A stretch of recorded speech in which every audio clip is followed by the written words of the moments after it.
Ladies and gentlemen, bonsoir et bienvenue à cette nouvelle édition de votre programme On Air. Ce soir à la maison, nous recevons le comédien et humoriste Fingon Tralala. Bonsoir Mr. Fingon. Désormais le El Piccino Monumento Fenomeno.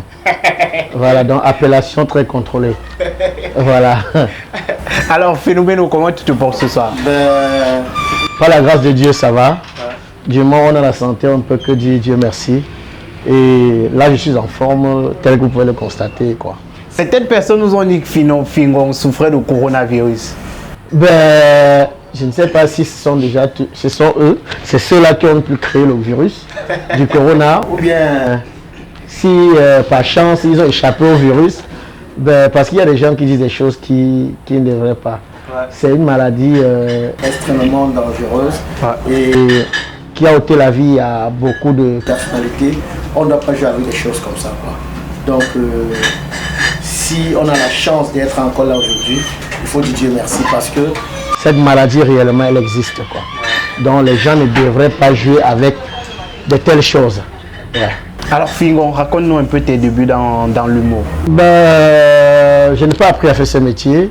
Je suis né pour faire ce métier. Voilà, je ne deviens pas humoriste, je suis né humoriste. Voilà, donc malheureusement, ceux-là qui ont appris à faire ce métier, quand ils viendront ici, ils vont vous dire comment ils ont appris, machin, ceci. Mais moi, je suis né avec le virus de l'humour. Et les débuts se passent comment? Comme dans toute activité. Ça n'a pas été facile, ça a été extrêmement difficile. Pour dire vrai, je n'étais pas sûr d'en faire mon véritable métier. Parce que vous savez, bien avant, les choses étaient extrêmement difficiles. Et on a toujours considéré, jusqu'ici, sauf que ça a légèrement changé. On avait toujours considéré ceux-là qui faisaient ce métier comme des ratés, comme des demi-fous, comme des personnes c'est-à-dire un métier qu'après ça c'est le vol. C'est les gens qui n'ont pas d'ambition dans leur vie. Les gens qui n'ont pas d'ambition dans leur vie. Par la grâce de Dieu, aujourd'hui, ils essaient de comprendre, ils comprennent que voilà, ce métier c'est pas pour des ratés, c'est pour des messies plutôt. Ouais. Voilà, donc malheureusement que si nous étions dans un autre pays, comme au Nigeria, comme au Sénégal ou au Ghana, on n'est pas dit en Europe. Ouais. Ce que vraiment, ce métier devrait réellement nourrir son nom. Fingon Tralala, dans tes débuts, on te voit avec Tanya Condom. Ce ne sont pas mes débuts. Ouais. Ce sont mes débuts à la télé. Wow. Mais avant ça, j'ai fait beaucoup de choses. J'ai réalisé beaucoup d'albums audio parce qu'il n'y avait pas encore de télévision privée. Donc quand la télévision privée est entrée au Cameroun, voilà, Tanya déjà qui était un ami, mon frère, le fait que nous soyons déjà ensemble, on a donc dit ok, pourquoi ne pas mettre un concept sur pied et lancer, voir ce que ça peut donner. C'est comme ça que le one-to-one est venu. Dieu merci, les choses sont très bien passées. Voilà. Le one-to-one a évolué et après Tanya et Fingon sont devenus ce qu'on a vu à la télévision, notamment sur une chaîne Canal 2, on va la citer. On a vu ce que vous êtes devenus et après on a eu le Quattro du Rire. Ce que je vais vous dire, c'est ce pays ne fait rien pour préserver ou bien protéger des icônes. Ouais. Ici, on s'en fout. On s'en fout de tout. Quel qu'en soit ce que vous faites, que vous soyez meilleur ou quoi, on s'en fout. Il n'y a pas de reconnaissance. Il n'y a pas de reconnaissance. Il n'y a pas de... Donc, si j'en suis là jusqu'ici, il faut dire Dieu merci parce qu'il y en a plein qui ont changé même le métier, qui se sont découragés et tout. Je venais de faire une saison là avec Temps et Condom. Le retour du one-to-one qui s'est très bien passé, qui se porte d'ailleurs très bien sur YouTube et tout. Après, je vais revenir là-dessus. On fera la saison 2, ainsi de suite, quoi. Donc, mais jusqu'ici, le one-to-one est là, il se porte super bien. Donc les relations entre Tanya et Fingon sont très bonnes. Tanya, c'est mon frère. Ceci ne voudrait pas dire que voilà, on n'a pas des fois nos différences. Le Quattro du Rire, cette étape de votre carrière. Le Quattro du Rire, c'est cet album-là qui est sorti et que moi, personnellement, je n'ai jamais mangé un radis sur des cassettes qui ont été vendues. C'est vrai qu'à cette époque, je n'avais qu'une seule détermination, une seule envie de me faire connaître et tout. Ouais. Bon, maintenant, le plus important pour moi, c'était pas l'argent, c'était pas ceci, mais d'aucuns en ont profité pour s'enrichir.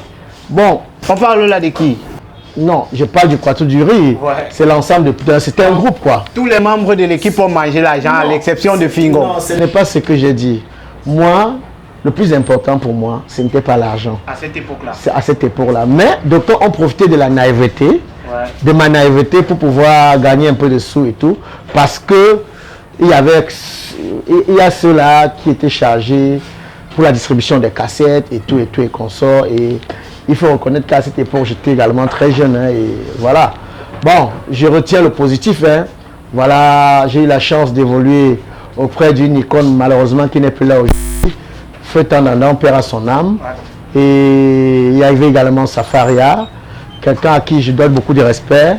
Et Tani Kondom et moi. Donc c'est l'argent qui a séparé le Quator du Riz? Non, pas l'argent, pas l'argent. Quand on a perdu notre aîné, celui-là qui était comme notre aîné et tout, c'est vrai que ça nous a un peu démoralisé. Voilà pourquoi vous allez vous rendre compte que le Quator du Riz, c'est 2 albums seulement. Premier album où on a dû faire une chanson où on chantait Kabila a chassé monsieur Mobutu, il a pris fuite. Après ça, le deuxième album du Quator du Riz, nous on a rendu hommage à Tandandant. Après ça, réellement, on n'a plus jamais fait un album Quator du Riz. Et Fingon, les choses marchaient plutôt bien pour toi à cette époque-là, mais tu as décidé d'aller en Mbeng. Je suis allé à Mbeng, c'était pour une nouvelle aventure. Et il fallait que je découvre autre chose. Il fallait que je voie comment ça se passe ailleurs. Il était temps pour moi d'expérimenter mon talent sur un autre terrain, sur notre territoire. Bon, comme Dieu sait comment est-ce qu'il fait ces choses, je suis arrivé, je me suis dit, bon, attends, vu la sécurité médicale qu'il y a ici, parce que laissez-moi vous dire une chose, il y a des gens qui vivent en Europe que s'ils étaient en Afrique, ils étaient décédés. Ouais. Il y a des gens qui sont décédés dans ce pays que s'ils étaient en Europe, ils devaient être toujours en vie. Ouais. Ce pays, c'est le seul pays où un artiste ne mérite pas l'évacuation sanitaire. Pour ne pas dire le comédien, c'est déplorable. C'est extrêmement déplorable. Dans ce pays, on prend l'artiste comme du papier hygiénique. C'est extrêmement décourageant. Maintenant, voyons ce que les aînés ont eu comme problème de santé ici. Je me suis dit, mais attends, pourquoi ne pas créer une base là-bas, hein? Même pour l'avenir de mes enfants. Ouais. Voilà, donc c'est comme ça que je dis, voilà, je vais avoir une base là-bas et les choses sont très bien passées. Je suis curieux de voir aussi l'Europe, parce que à une certaine époque, chacun venait nous blaser ici, oh, bang, machin, donc ça, c'était excitant, quoi. Il fallait qu'on découvre. On venait nous tromper avec les faux chocolats, les faux parfums. Chacun venait faire son atala. Ouais. Maintenant, je me suis dit, ben, attends, pourquoi aussi ne pas découvrir? Maintenant, c'est quand je suis arrivé sur place que j'ai réellement compris l'Europe. À la base, j'allais rester. Ouais. J'allais pour l'aventure. Mais l'Europe n'est pas fait pour les artistes. Parce que pour un vrai artiste, une fois que tu t'installes en Europe, l'inspiration part. L'Europe tue les talents. L'Europe tue les talents. Et ça fait à ce que tu perds même ta valeur. Et il y a des Camerounais, le fait qu'ils se trouvent en Europe, et qu'ici, ils ne pouvaient pas vous dire bonjour, quand ils voient un artiste en Europe, pour eux, c'est l'occasion pour eux de dire n'importe quoi, vous traitez de tout et de rien et tout. Ouais. Donc, pour moi, ce n'est pas un endroit pour un artiste. Il faut y aller pour voir ses enfants, pour voir sa famille, faire quelques tournées, mais rentrer ici. Vous allez voir aucun Congolais leader ne vit en Europe. Aucun Ivoirien leader n'est basé en Europe. Il n'y a qu'au Cameroun, il n'y a que les artistes camerounais que tu vois verser. Exemple de quelques artistes qui sont versés. Non, il ne faut pas aussi les en vouloir. Ouais. C'est notre système. Ouais. À un moment qui les chasse du pays. Mais bien sûr, il y a tout qui décourage ici. Il faut te rendre beaucoup tenir. Ouais. Sérieux. Voilà, maintenant ceux qui ont fait le choix, tant mieux. Mais moi, j'estime que l'Europe n'est pas faite pour des artistes. Alors, Fingon, tu as évolué là-bas avec Junju Kalaba, avec Willy de Paris. Non, je n'ai pas évolué là-bas avec Junju Kalaba, Willy de Paris. Ils sont venus plus tard en Europe et voilà, on a toujours gardé des bonnes relations. Maintenant, chacun dans son coin. Moi, ma base, c'est la Belgique. Kalaba, lui, c'est à Paris. Willy, à une certaine époque, sauf s'il a changé, il était en Italie. Voilà, donc quand on avait l'occasion de se passer un coup de fil, on s'appelait. Voilà, on n'a jamais, moi personnellement, hein, on n'a jamais collaboré sur un projet en Europe. Ouais. Et quel est votre bilan en Europe aujourd'hui que vous êtes de retour au Cameroun? Satisfaisant, voir mes enfants grandir, voir mes enfants aller dans les... Fingon voulait voir ses enfants grandir. Non, pas comme l'autre. Ouais. Donc voir mes enfants grandir dans de très bonnes conditions. Oui. Parce que moi personnellement j'ai eu une enfance pas facile, extrêmement difficile. Et voilà pourquoi je me bats au quotidien pour que mes enfants ne vivent pas cela. Quoi. Ouais. Voilà, quelqu'un comme moi, j'étais à deux doigts de faire le bloc Inta. C'est-à-dire, tu sais ce que veut dire le bloc Inta? Non. Tu dors, je casse la porte, je te trouve au lit. Donc à cause de la misère et tout ça, Dieu m'a épargné de ça et je ne voudrais pas que mes enfants vivent ça, quoi. Et maintenant, je leur donne tout ce que je n'ai pas pu avoir à ce qu'ils deviennent des vrais hommes demain. Donc c'est un peu ça. Fingon est de retour au Cameroun avec de nombreux projets, parmi lesquels Histoire de famille, Tour de ville et d'autres projets sur lesquels il travaille. Alors dans ces différentes séries-là, si on peut les appeler comme ça, ou web-séries, on voit l'apparition des humoristes tels que Motapenda, des comédiens, Motapenda, Neketue, Chococroc, tous ces personnages-là. Le casting s'est fait comment? Ouais, Macris, Blakoya, ouais. Voilà, Chantako, ils sont tellement nombreux. Ben, il faut savoir que c'est une famille en effet que j'ai dû mettre sur pied. Ouais. Avant mon arrivée au Cameroun, je m'étais arrangé à faire un casting à distance. C'est-à-dire j'ai mon chef d'état-major qui est sur place, qui n'est autre que l'amiral Tolé, déjà à qui je dis... Donc le retour était préparé. C'était préparé, rien n'était au hasard. Alors j'avais dit à Tolé, je veux des très bons acteurs en état brut qui n'ont jamais tourné.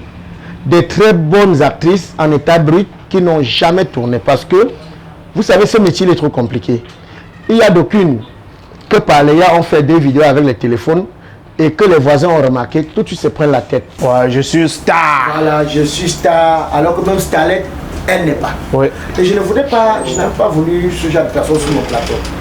Donc je voulais prendre des personnes que je vais façonner, je vais fabriquer et qu'ensemble nous puissions mettre sur pied une famille de comédiens. Ouais. Et comme il fallait également que je m'adapte à la nouvelle génération et tout, moi je crois que c'est ce que j'ai essayé de faire et que les choses sont très bien passées. Alors Fingon, on a remarqué la sortie de l'un de vos épisodes tout récemment, ouais. Et on a une partie de cet épisode-là qui a été utilisée par Steve Fa pour ses minutes du peuple. Ouais. On a vu une réaction où Fingon Tralala demandait à Steve Fa d'avoir l'autorisation avant d'utiliser ces vidéos. Non, jamais, ce n'était pas moi. Ce n'était pas moi. Vous savez, j'ai quelqu'un qui s'occupe uniquement de mes pages. Ben, et je lui avais toujours dit, avant de faire n'importe quoi, tiens-moi au courant, que ce soit une bonne ou une mauvaise nouvelle. Avant d'agir, informe-moi. Donc, il s'est précipité, aller faire un message à Steve, comme c'était moi, puisqu'il est administrateur. Ouais. Donc, ça affiche Fingon Tralala. Ça affiche Fingon Tralala et tout. Mais ne sachant pas la relation qui est entre Steve Farr et moi. Ouais. C'est mon petit... qui a toujours été là quand j'ai besoin de lui. Donc j'avais très mal pris la chose. J'ai même renvoyé ce petit qui avait dû commettre cela. À cause de cette erreur-là? Oui, parce que avant ça, il en a fait d'autres erreurs que j'ai pardonnées. Donc là, c'était la totale, quoi. Dans quelques instants, seulement la suite de notre entretien. Mais avant, permettez-moi de vous parler du laboratoire Salim. Le docteur Salim est un médecin traditionnel qui traite toutes les maladies à base de plantes naturelles. Si vous avez des problèmes d'accouchement, de faiblesse sexuelle, d'hypertension, de prostate, chlamydia, diabète, fibrome, myome, hépatite A, B, C, épilepsie et d'autres maladies, contactez le laboratoire Salim situé à Village, à quelques mètres de l'entrée B. Contact 678 64 31 72 et 698 32 45 36. Avec le laboratoire Salim, votre santé est en santé. J'ai aussi envie de vous parler d'une marque de vêtements ce soir, une marque de vêtements assez spéciale. Il s'agit de Shrimp Boy. Shrimp Boy est une entreprise de streetwear très originale qui fait dans la création de marques et vente de vêtements. On parle là des t-shirts, polos, chapeaux, sweatshirts, pullovers à capuche et même les cache-nez. Retrouvez-nous sur nos plateformes Facebook Shrimp Boy, Instagram Shrimp Boy World et contactez-nous au 681 16 60 09. Désormais, s'habiller n'est plus un souci. Dream Boy can't be broken. Après cet arrêt, retrouvons notre invité pour la suite de l'interview. Fingon, toi qui travailles avec la nouvelle génération, on a dans tes différents sketchs, Motapenda et tout ce tralala d'artistes-là. Tralala, c'est lui déjà. J'ai envie de savoir quel est ton point de vue par rapport à cette nouvelle génération. Je suis satisfait de mon boulot parce qu'il faut savoir que tout est orchestré par moi. Ouais. Voilà, rien n'est fait au hasard. Tout est préparé par moi. Vous savez, aujourd'hui, l'humour n'est plus seulement se placer là, parler. C'est-à-dire, c'est l'ensemble de plusieurs choses. Le gestuel doit suivre la parole. Et tout doit être à la lettre. Et je crois que c'est ce boulot que j'aborde au quotidien. Et tous se mettent à fond pour donner le meilleur d'eux-mêmes. Et le résultat n'est peut-être comme vous le constatez. Et dans cette nouvelle génération d'humoristes comédiens, est-ce qu'il y en a quelques-uns qui attirent particulièrement ton attention? Tous. S'ils sont là, c'est parce que tous méritent d'être là. Ouais. Alors, Fingon Tralala, on t'a vu quelques fois sur les stades de football, que ce soit du côté de Bilongué, à Bonamoussadi, dans plein d'autres stades. Tu es footballeur? Ben, dans mon enfance, j'ai beaucoup joué au foot. Ouais. Et je m'étais fait attribuer beaucoup de noms. Dj Okocha, Georges Weah. Voilà, donc Dieu m'a donné la grâce que tout ce que j'essaie de faire, je suis meilleur, quoi. Ouais. Voilà, c'est à 2 doigts que j'ai raté être footballeur. En Europe, je me suis rendu compte que des humoristes, c'est des personnes qu'on respecte énormément. Ouais. Des humoristes, ce sont ceux-là qui ont des émissions, qui ont des plus fortes audimat. Que ce soit à Paris, que ce soit en Belgique, que ce soit partout, en Espagne et consorts. Mais vous vous rendez compte qu'un humoriste en Europe est comme un chef d'État en Afrique. Ça, je vous le dis. Pas quand je vois la manière que certaines chaînes de radio utilisent des humoristes pour des prix de cacahuètes parce qu'ils se disent que ceux-là sont naïfs, on peut les exploiter à fond. Ceci, c'est à tort. Et c'est déplorable pour notre pays. Il n'y a que dans ce pays qu'on a clochartisé l'humoriste. Vous allez vous, il m'est arrivé de vivre des scènes où d'aucuns même respectent certains derniers musiciens que certaines grosses têtes de l'humour. Ouais. C'est-à-dire quand ils voient certains derniers musiciens, ils ont même peur de demander une photo. Mais une grosse tête de l'humour, pour lui, c'est comme si... On peut l'appeler à 23h. On peut l'appeler à 23h, machin, ceci. C'est des choses qui doivent s'arrêter. Et tellement que ce métier est marginalisé dans notre pays que d'autres se trouvent dans l'obligation d'aller s'incruster même dans des fêtes. Des fois, on dit, voici pour vous. Maurice vient là, même le mari est étonné. Que, mais chérie, c'est toi qui l'as invité, demande à sa femme. Ouais. Sa femme dit, moi, je crois que c'est toi qui l'as invité. Parce qu'ils sont dans la musique tous les week-ends, ils ont comme des mauvais esprits. Partout où il y a la musique, ils veulent s'infiltrer. La patrouille. La patrouille. Et c'est déplorable, quoi. Il faudrait que ça cesse. Il faudrait que des chaînes de télé privées qui travaillent avec certains humoristes, qui le payent normalement. Ouais. Pareil pour des chaînes de radio. Voilà pourquoi, quand je suis arrivé, j'ai dû appeler quelques de mes frères qui sont sur place. Je leur ai dit, mettons une association sur place pour valoriser l'humoriste. On a donc dû mettre cette association sur pied qui est appelée ACOMU.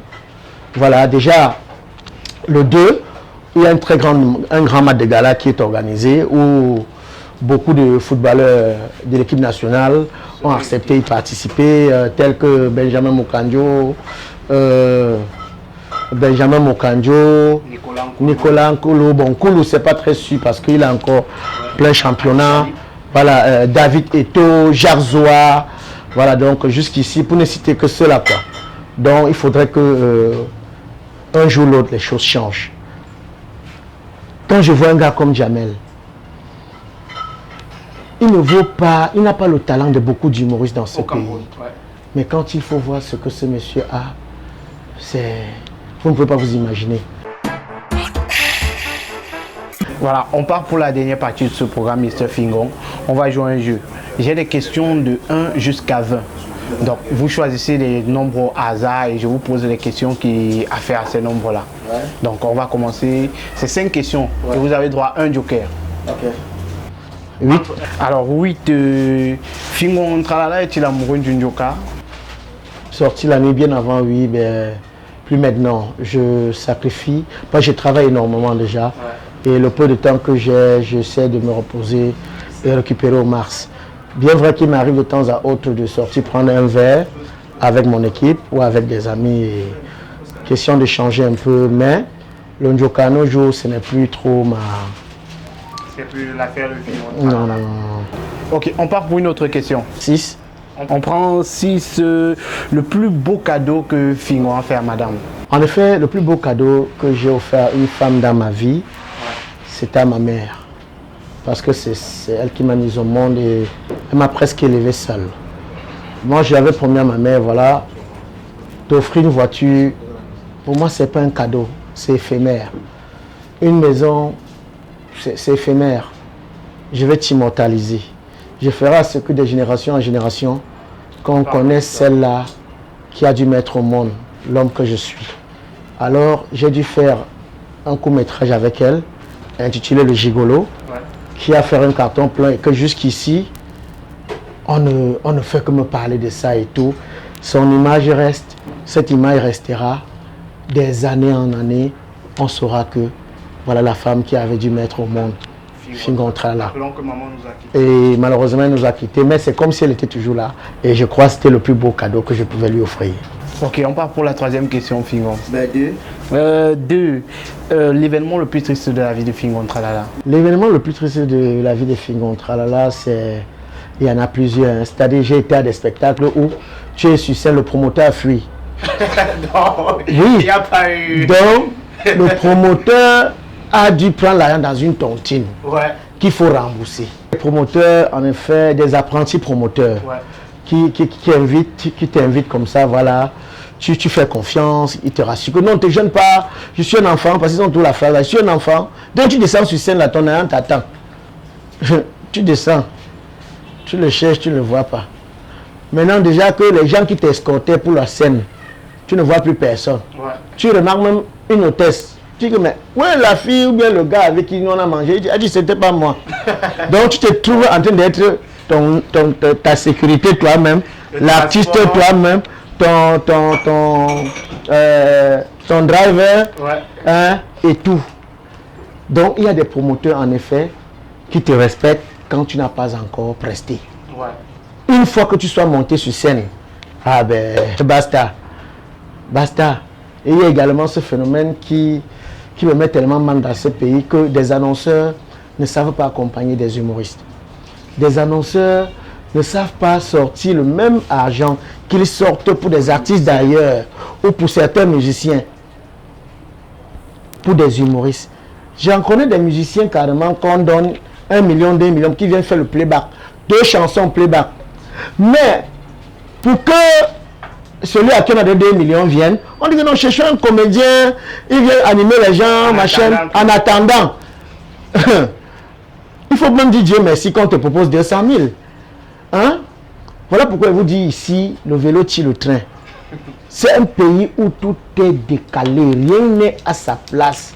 Mais je prie et je souhaite un jour ou l'autre que des choses changent dans ce pays. Vous allez voir qu'il y a des personnes qui ne font pas partie de ce métier, mais qui ont des concepts des humoristes, utilisent des humoristes, gagnent l'argent derrière des humoristes, alors qu'ils ne savent même pas ce que c'est que l'humour. Hein? C'est déplorable parce qu'il y a certains humoristes qui adhèrent, qui acceptent, qui valident. Mais non. Mais non. Cela ne devrait pas être possible. On devrait préserver la musique camerounaise. On devrait veiller à ça.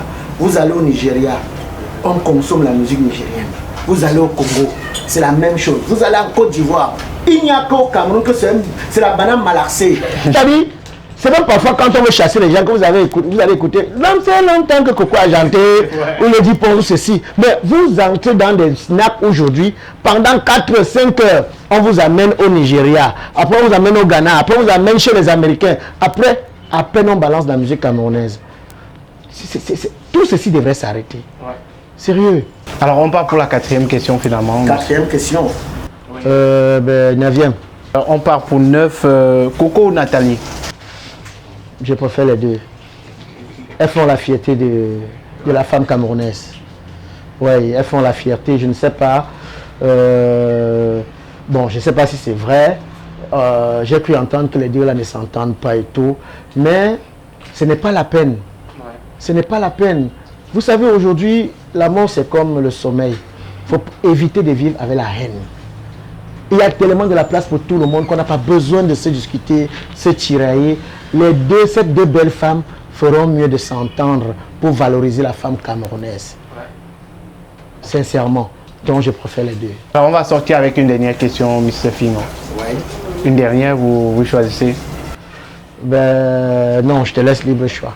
Je vais déjà lire d'abord. L'artiste qui énerve le plus, là c'est la 4. L'artiste qui énerve le plus, Fingon. L'artiste qui m'énerve le plus. Oui. Que ce soit dans l'humour, la comédie, la musique, dans tous les domaines artistiques. Qui m'énerve le plus. Ouais. Il y a les Nangaboko. Il y a certains Nangaboko. Oui. Ouais, c'est des artistes. Grand frère, il n'y a rien. Tu gardes ta voiture. Tu t'as dit, ces gars-là, où ils ont que la carte, où ils ont seulement un GPS. Ce qui me gêne en effet, c'est quoi? C'est pas le fait qu'ils font ce métier. Ouais. Mais c'est le fait que tu donnes, après 3 ans, tu viens retrouver le même gars au même endroit, qui a tous ses membres, qui a tous ses jambes, qui est toujours en train de faire comme au départ. On peut faire dans un métier parce qu'on cherche un capital, ouais. parce qu'on vise loin. On a une vision. À un moment donné, c'est fatigant que tu viennes à un endroit pendant 10 ans. Tu vois le même gars qui a le même CD, le même système. Oh grand, avant toi c'est toi, après toi c'est toi. Tu as dit c'est fatigant. C'est souvent les artistes qui m'énervent le plus. Parce que pour faire notre métier-là, il faut être un artiste.